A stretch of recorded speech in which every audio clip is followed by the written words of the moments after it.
Okay, today I'm going to explain the cause and nature of explosions, all of them, because they're all the same. Basically, I'm going to give a description of what's happening with an explosion, what it's doing and why it's doing it, because this explanation of an explosion is extremely childish and says nothing. Now, all this says is a release of mechanical, chemical, or nuclear energy in a sudden and often violent manner with the generation of high temperature and usually with the release of gases B, C, 2, 3, and 4. Basically, that's not an explanation of an explosion. That is something completely different from what I'm about to show, but I'm going to show how an explosion is made using double helix energy flow. So the picture that you can see on screen now is from a military group. I like to join a lot of different groups, hear what everybody's saying, you know, that kind of thing. But this picture caught my eye. It is absolutely fantastic, and this explains a lot of the nature of explosions all in itself, what with the videos I'm going to show, and my double helix explanation. Now what I want to do first is zoom in on the picture on the top right, because that is just perfect. So as we can see, this is a Taurus disk explosion with fingers of energy trying to reach out to the next field band that's actually beyond it. But what I want you to notice is the rotation pattern of the actual explosion. Now I'm going to guide you through it, and then I'm going to prove that I'm right, because it is exactly the same as my double helix theory. Now, starting at 12 o'clock, looking at the circle there, if we go around in a counterclockwise motion, we will land back on 12. And as you can see there's the grey puff of smoke, but the brown smoke on the right is higher than the smoke on the left.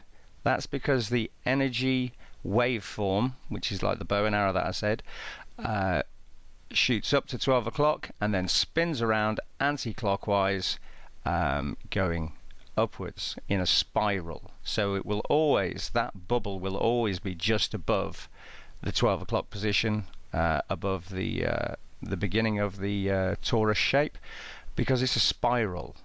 So now that I've explained how that explosion was made, it whipped around from 12 o'clock to 12 o'clock in an anti-clockwise direction, because that's the form the energy took when the waveform appeared as the energy was released. Now I'm going to show a piece of paper with an explanation so you can understand that this is double helix theory. So what you have on the screen, if you've been watching any of my videos, you will notice that that is exactly the same shape that I always put up. That is the waveform travel, a bow and string arrangement.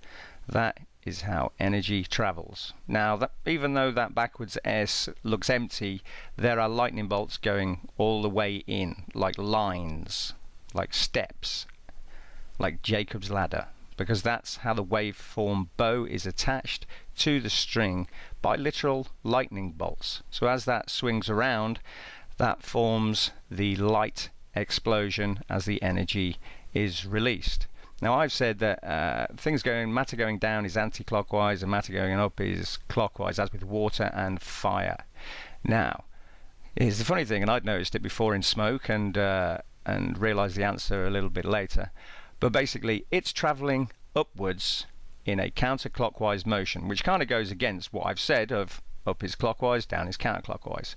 Well, no, because every piece of energy that is attached to other energy is travelling perpendicular to the original flow, as I've always said. And as you can see in the picture, if we go to the S shape on the left and then drop down to the S shape underneath, because of the size of the rotation, the counterclockwise is always on the outside. It's the bigger energy rotation. But when you go in to the actual energy that is spinning, it is moving in a clockwise direction. So it spins upwards counterclockwise, but the actual rotation of energy is clockwise, exactly as I've always said. Clockwise is up for energy. It has to travel upwards clockwise. And how can I prove this? Very easily.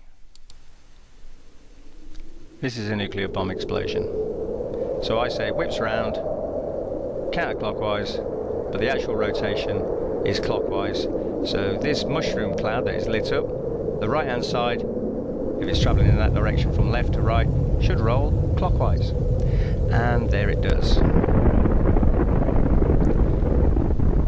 So there's proof of what I've said, and the fact that the army photo, as we can see here, shows that it is overlapping, which means it's climbing upwards because energy climbs upwards, and it's travelling in a counterclockwise motion because the end of the rotation is above the beginning of the rotation.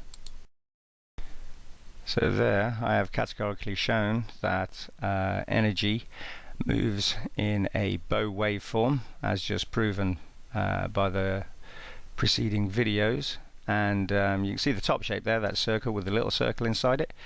That's how the wave travels. That's how it expands outwards and then back inwards. So that would be a top view of that S as it goes through one rotation. And you can see a couple of other squiggles I've got on the page there. That's just showing directions of travel. Okay, so what this actually shows on screen is a ball. This is the explosion parameters. The amount of energy will only go the distance of that straight line because it is one waveform. Then the waveform revolves, causing a ball torus. I just want you to have that in mind, because now we're going to get into an explosion expansion and what is happening during an explosion expansion. But what you have to understand is every explosion has a certain amount of energy. It will make a ball shape.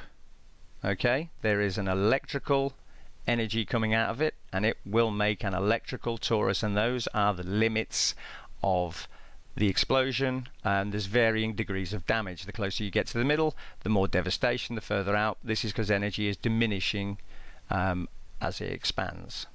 With that said, we're done with the mechanics. Now we're going to get to the really fun part of showing you how a waveform explains all vibrations and all explosions, and I'm going to show you exactly how it travels by using this double helix method, and then I'm going to show you videos confirming exactly what I say by observational evidence. What you are seeing on screen, there should be actually 12 pictures, but I've only drawn half of the explosion. And I've kind of drawn it in the wrong order, but it doesn't really matter. Just flip it around in your head as I explain it, and everything will be great. So we already have that S shape. Now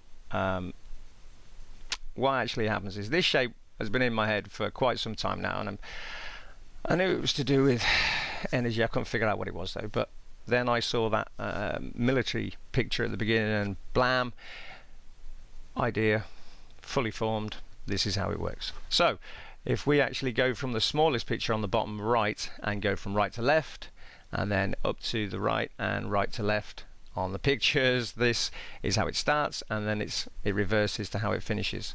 So it starts off with a small bubble. This is where the waveform spins upwards. It also spins downwards through the middle of the explosion. It's a two-sided waveform, exactly the same.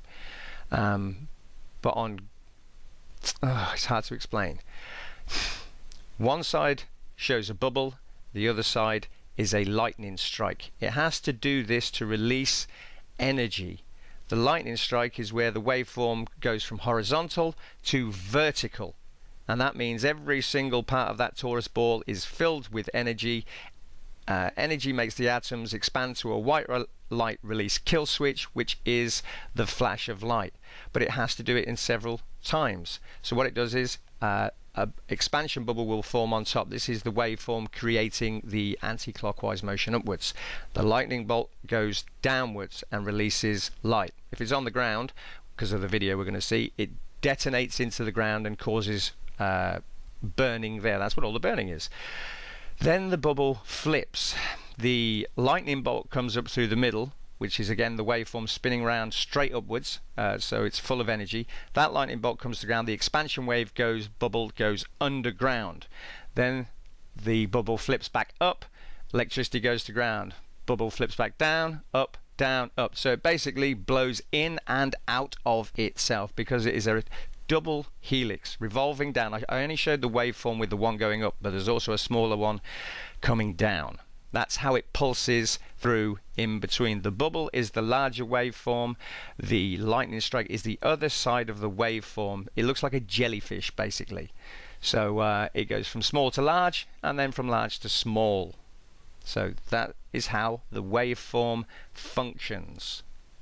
It spirals on one side into a 0 point, because that's the energy, and it has a full expansion bubble on the other side.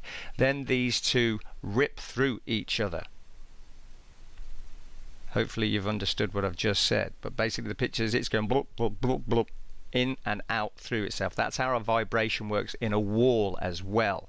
It bounces one way, then the other, one way, then the other. You obviously don't see a lightning strike because it's not big enough, but the energy is doing that. You can see it with glass. If glass smashes, it smashes in a great big kind of circle if it's normal glass, with loads of electrical lines that zip outwards. Why? Because that's where the energy concentrated. It formed a lightning strike which split the atoms, which is why glass shatters. You've caused energy to go down a convergence line and explode it. That's the transference of energy through glass. It's like a lightning strike, and it shatters the glass because too much energy was in the point of convergence of waves. Okay, now I'm going to show you some videos which totally confirm this wave bubble transformation. Okay, so we drop the bomb explodes, lightning strike upwards, bubble downwards. There's the lightning strike taking the matter with it because energy moves matter. Now you can see it underneath the water transferring. The lightning strike goes down through the bottom, and the bubble wave expands through the top. Double helix energy passage, and then it just works out the wave up and down, up and down. Double helix energy wave, bubbles pulsating through each other. What we have here is like at least 3 bursts, and you'll see the final wave come through now. It made at least 3, then it disappears because it gets pulled back through. That pulsed at least 3 times. That's why there was 3 explosions, because it went out one side, through the other, out one side, through the other, as seen by the last wave that puffs out and then gets pushed back in. So this is an explosion that I'm about to slow down, and I step it forward literally frame by frame. We start with a small bubble, that disappears underground, out comes a bigger bubble, then a smaller bubble, then a larger bubble, then the bubble shrinks because it's losing energy there as it's flexing backwards and forwards, till finally one last expansion of energy. You can see all the energy going. The wave comes down, hits the ground, and pulls down the middle of the explosion. The bottom wave expands out and pulls down the center. There it goes. And so there you have it. I have conclusively shown by double helix energy theory that energy travels in a wave, and it has a reflecting waveform, forms an explosion. I have shown how it is first formed, and then I have shown how it expands and what the waveform does. And any strings that you see coming off these toruses, those are just the Fibonacci sequence DNA energy rungs that are trying to leap out to the edge of the torus bubble electrical sphere that has been created by the electrical output of the explosion. All this theory has been given to me by God from Habakkuk 3:4 and Ezekiel 47:9, talking of 2 rivers, double size, torrents flowing from God, horn spirals coming from his hand. That is double helix energy, and God is responsible for keeping the whole universe running, and this on screen is a construction. Everything has been constructed. Explosions are not random. They are an explosion in an EM field, and the energy goes where the EM field is, and it always conforms to the electrical component within the atmosphere EM field and the explosion torus, which is why they expand outwards. Thank you very much. This paper is free for anybody to do whatever the heck they want with, because it is correct. I'm not looking for glory. I'm just letting you know that God sent all this to me in visions, and I've been able to work out the entire universe with it.